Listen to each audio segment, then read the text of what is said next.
Learning to build in Minecraft can be an intimidating and difficult task, but in today's video, I'm going to show you a 5-step method to make better builds in Minecraft. So let's start with our very first step, and I'm going to drill this one. Make a layout on the ground before building. Now, making a layout for a build can be overcomplicated. I've seen people on YouTube tell you to just make a random shape on the ground and then start building. Please don't do this. Instead, recognize that 99% of builds in Minecraft, you only need 2 shapes, a rectangle or a circle. Even for your complicated builds, it's just a series of circles and rectangles. For instance, behind both of these, I have 2 builds that the entire layout is simply that.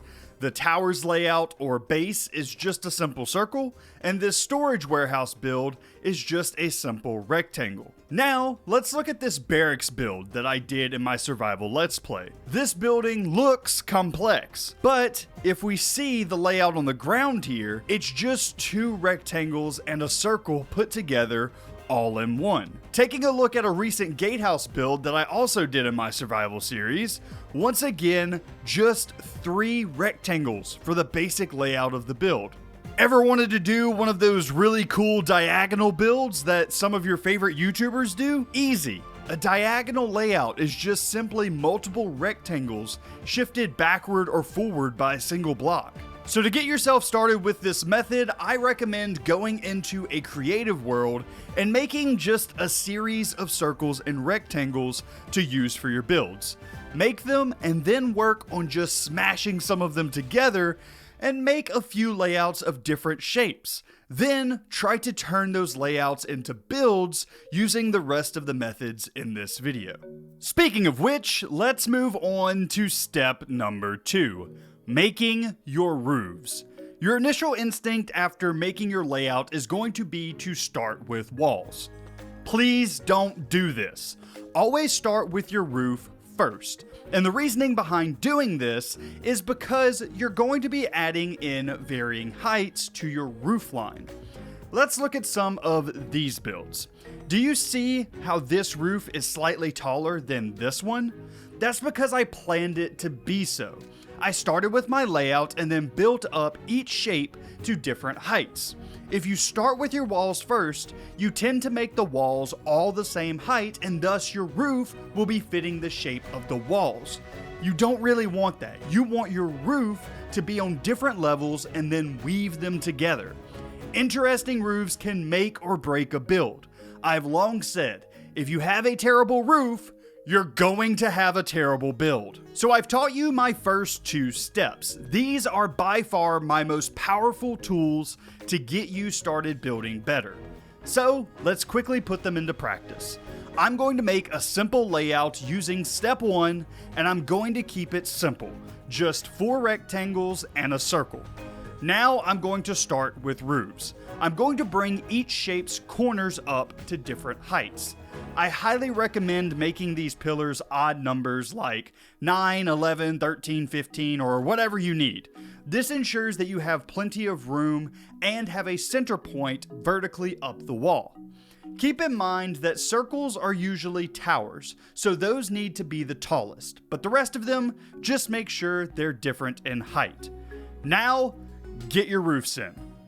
There are a lot of guides for different roofs in Minecraft and how to build them. I'll likely make an updated roof video here soon as well, so stay tuned for that.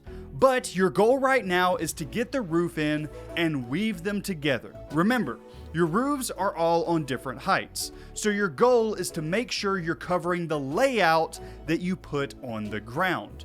So for my layout, I ended up with some roofs that look like this. Not bad. Moving on to step 3, and now it's time for your walls. Depending on the style of build you're doing and your block palette, these can be hard to standardize and have a one-size-fits-all approach, but I'll give you a couple of examples. For instance, if you're building in a medieval style, you'll usually do a foundation of stone mixture, such as stone, cobble, and andesite. Also, medieval builds have a trope of having the upper floor stick out slightly further than the foundation, so you may want to make your walls with a jut out towards any of the edges. It's a small detail, but it isn't always necessary.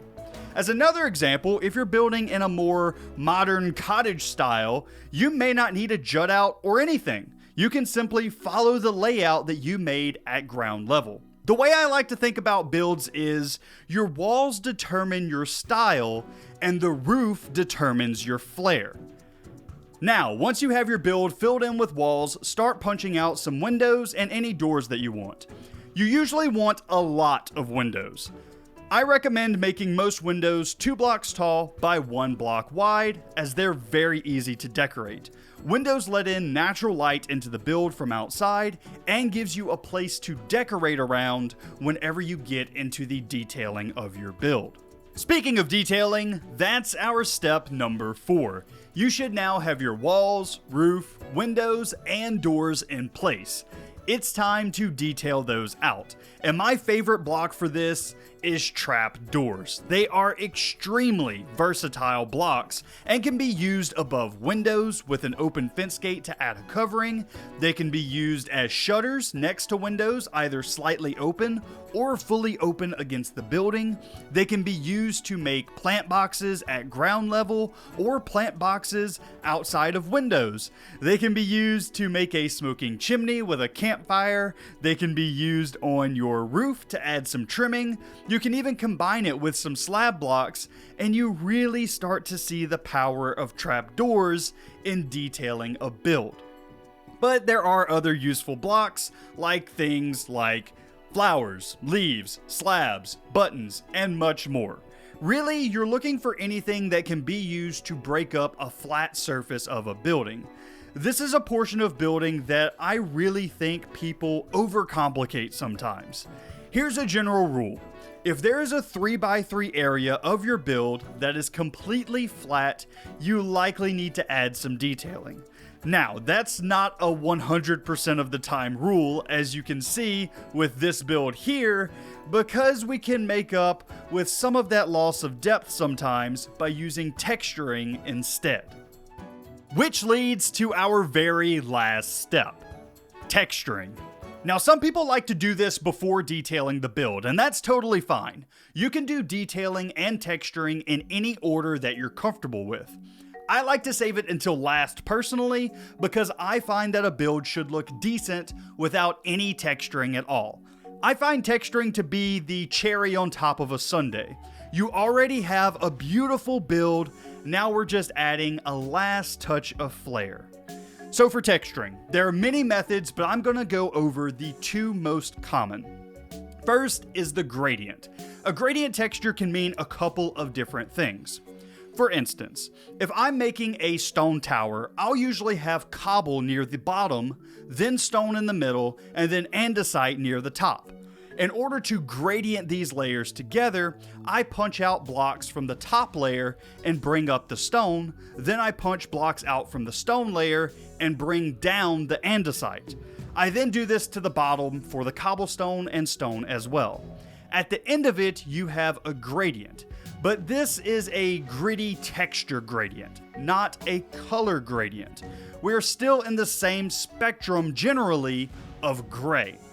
The second kind of gradient is a bit harder to do, and that's the color gradient.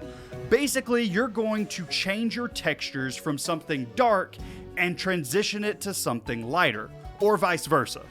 Here's an example of a color gradient. Notice how you're starting with a super dark block of deep slate, and then you're moving all the way up to calcite, a super light block. And here's an example of how to use a color gradient. I only took a small section of the example I showed, but you get the idea. You want to slowly transition from one color to the next in your build. Now, the second form of texturing is just random texturing. For example, if you're using a block like calcite in your build, you'll take a block that is similar in color and mix it in to break up the continuous textures. In this case, I'll use diorite to break up the calcite. But other examples of this are cobble to break up stone brick, or spruce planks to break up stripped spruce logs. This method is a bit more freeform and therefore easier to do. However, don't go overboard with texturing, or else it'll just look like a mess. A good rule of thumb is for a 3x3 area, you should have one texturing block. Again, not a perfect method, but it'll get you started until you get a feel for building. And now, congratulations! You have the basic methods that I use to create the builds on my channel.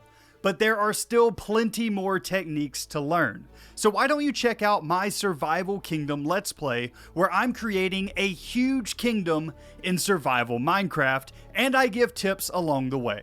I hope you enjoyed this video, and I'll see you next time.